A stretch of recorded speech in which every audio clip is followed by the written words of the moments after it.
Today I want to talk with you about a subject that many people have been talking about for a very long time. And that subject is called success.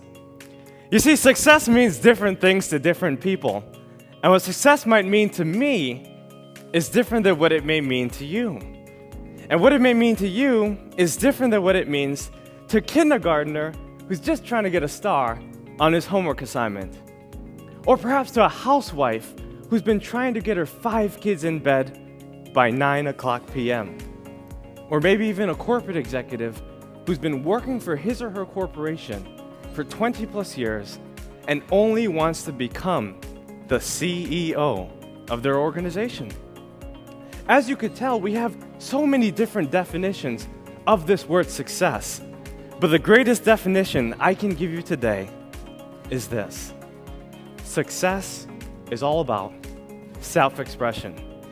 It's about being who you want to be, doing what you want to do, going where you want to go. Because when it comes to your life, you are the boss, and you have a choice. In fact, you are who you are today because of all the choices that you've made in your whole entire life. But as we're growing up, we have a lot of people who try to tell us how to make these choices. Our parents, our teachers, our bosses, our friends, even our neighbors.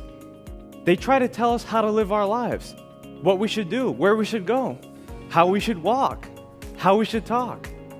But my question for you is this. If you're trying to be what other people want you to be, then who will be you? So the key to success is to stop conforming to other people's expectations and start performing to your own level of expectations. It's to believe in yourself. It's to know that what you want will eventually come to fruition as long as you believe it. You see, you have to have faith, and faith is knowing that what you want will eventually come to fruition as long as you believe it. And if you feed your faith, you'll find oftentimes that your fears will starve to death. Because if you believe in yourself, everyone else in the world will believe in you. Fortunately, for a long time, I didn't quite believe in myself. Actually, I used to be the kind of person that mothers would often warn their daughters about. And fathers would tell their sons, if you keep doing what Daniel Alley's doing, you're going to end up where Daniel Alley's going. Now, they had some credence to what they were saying, because as you can imagine, your reputation really is your best advertisement. I really didn't have a good reputation because I was living so far below my potential that I was actually living in my mother's basement. By the age of 21, I had worked over 40 different jobs. I got fired from more jobs than more people had. In high school, I graduated second to last. The last guy, well, he was in jail. I was on drugs for 8 years, and I was confused. I was broke, busted, and disgusted. And I knew that I wanted to change. The only problem was that I didn't know how. Can I see a show of hands if you've ever been in a situation where you wanted to change, but you just didn't know what to do? Well, we all have been there. And maybe we're there right now. Well, I discovered that there are only 3 ways that I can make change in my life. 3 ideas I wanted to share with you today that can absolutely revolutionize your life from today. I know these tips work because I've been able to do it myself. By the age of 24, I became a self-made millionaire. I've been able to write 3 books and travel to dozens of countries. I now reach millions of people with my work. I believe that these 3 key principles can change your life, no matter how you define success. Whether you want to live to age 100, or even have a dozen kids, or just have a little house in the mountaintop somewhere no one knows about. These 3 key principles will help you to realize the success in your life. The first one is to read more books. All the books in the world can help us to solve all the problems in the world. But the truth is that we don't have to read all the books in the world because we don't have all the problems in the world. But we do have to read the books that help us to solve our problems. So for instance, if you wanted to learn about money, you better be reading books that talk about money. Or if you wanted to learn how to manage your relationships or to become a better communicator, There's a lot of books on that. What I'm saying basically is that our libraries are paved with gold, and library cards are free. You see, books are the tools that release the heavens of your mind, and leaders are readers. You see, if you want to succeed, you have to read. Most people in the world read about one book every single year. That book, I would suppose, would be Facebook. And before people even get up and, do their thing, before they drink their coffee or read their paper, they read Facebook. But the truth is that if you study miscellaneous things, you get miscellaneous results. You become what you study. What do you study? And where is it taking you? You see, a lot of people come up to me and they say, well, Daniel, I don't really have time to read. I have kids, I have work, I'm a student, I already have so many textbooks, I'm doing so many things, I'm too busy. But if you don't have 10 minutes a day, you're basically saying you don't have a life. We all have time to read. We all have time to pick up a good book and read for ourselves so that we can learn. Look, if you read 10 minutes a day for 30 straight days, that's one book a month. One book a month in 12 months is 12 books a year. You can do in 1 year what most people do in 5 years. Talk about not having time. We all have time to read. Remember, readers are leaders, and the only way you can succeed is if you read. My second suggestion is about getting around the best individuals you can. You see, we're the sum total of the 5 people in which we surround ourselves with the most. We earn the same income, we go the same places, we do the same things, we think the same thoughts.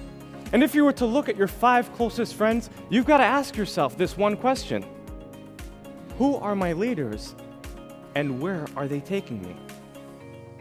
In other words, are my leaders taking me to the place that I would most likely want to be? You see, if the answer is no, then you need new leaders.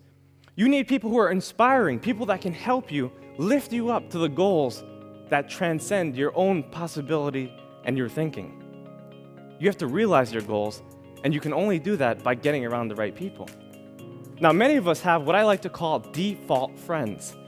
And default friends are basically people that we see around the neighborhood. People at the grocery store, the gym, the mall, at church, at work, everywhere we go. These are people that we naturally befriend as we start to gain their trust and acceptance. And what tends to happen is that if you're a highly ambitious person and you have really high goals, a lot of these people can't help you reach your goals. So you have to look outside. You have to search for people. I'll give you an example. I had a friend, his name was John, and he was actually a plumber. And his father and him had a pretty successful business, at least it seemed like it. So I asked John, I want to start a business. What exactly do you think I should do? John pulled me to the corner and he said, Daniel, I don't think you want to start a business. 98% of businesses fail within the first 3 years. Then he proceeded to tell me about all the reasons why I couldn't do it and why it won't work. He told me how it was so hard working over 100 hours a week, how hard it was to manage payroll, and why the recession was holding him back from getting more clients. As he told me this, I became a little discouraged, a little dejected. And I went home and I thought about it. When I got to my journal, I usually reflect, and I wrote down in my journal that 98% of statistics are made up, including that one. You see, you have to realize that no one's opinion of you can become your reality.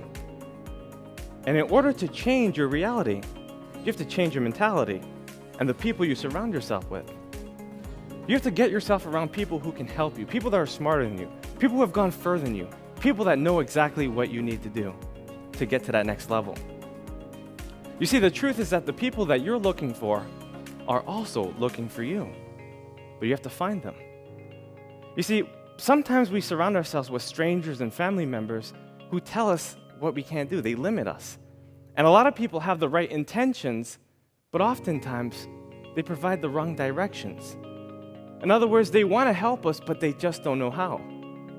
So get yourself around people who can. A lot of people ask me, well, Daniel, how do you find these people? It's easy. If you follow step 1, which is to read more books, you'll find that in the back of the book, there's the About the Author section. And what I used to do is I used to reach out to the authors. Thankfully, we live in a new millennium, which allows us to get on their social media, their websites, and so we can have a conversation with them. We can change by actually understanding what it is that they teach. And if we ask enough questions, we can make great progress in our life. Remember, the people you're looking for are also looking for you. So get yourself around those people. My last and final suggestion is to set higher goals. Because goals make you stretch. They help you to become more of who you are. And in this enormative conformity, so many people don't know how to set goals. They get confused about the process. A lot of people use New Year's resolutions. But the problem with New Year's resolutions is that a person often tries to do too much too fast. So let's say Doug wants to stop smoking. On December 31st, he says, I'm done. January 1st, I'm clean. Never again. You see, he hasn't created a plan of action to achieve his goals, and therefore it is unreasonable. Bucket list is something else that people do. And usually when someone creates a bucket list, they're giving themselves too much time. There's no urgency, and most of the time, they don't write their goals down. So what do you suggest? Well, I'm glad you asked. What I do suggest is for you to write your goals down. I believe that a dull pencil is better than a sharp mind. And to impress your subconscious mind, you have to write your goals down so that you can hold it steadfastly to who you are. I have this method I teach all around the world. It's called the 20 idea method. And basically what you do is you select one overarching goal that you would like to accomplish, and then list 20 ideas that corresponds with that particular goal. So let's say, for instance, you wanted to become a better public speaker. What are some things you can do? Well, you could watch TED Talks like you are right now. You could practice your speech, right? You can look in the mirror to challenge yourself. You could read the dictionary every day. There's so many things you can do. But could I come up with 20 ideas? And the answer is yes, I can come up with 100 if I wanted to. Imagine if you did this in every area of your life, financially, for promotions, for your family, and you wrote your goals down every day. You'd be able to accomplish so many things in your life. You see, we have everything we need in order to succeed, but we have to take the things that we have to get more of the things that we want. From the cars that we drive, to the clothes that we wear, to the food that we eat, and the people that we meet. In this depository of diversity, we have everything we need in order to succeed. But we have to believe. You see, when you believe in yourself, you'll find that everyone else in the world will believe in you. And you also have to think big. When you think big, you'll do big, and you'll win big.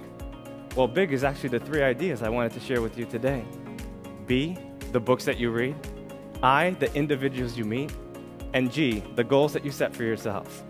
Books, individuals, and goals. That's all you need to accomplish success. Because when you think big, you'll do big. And you will win big, my friends. Thank you.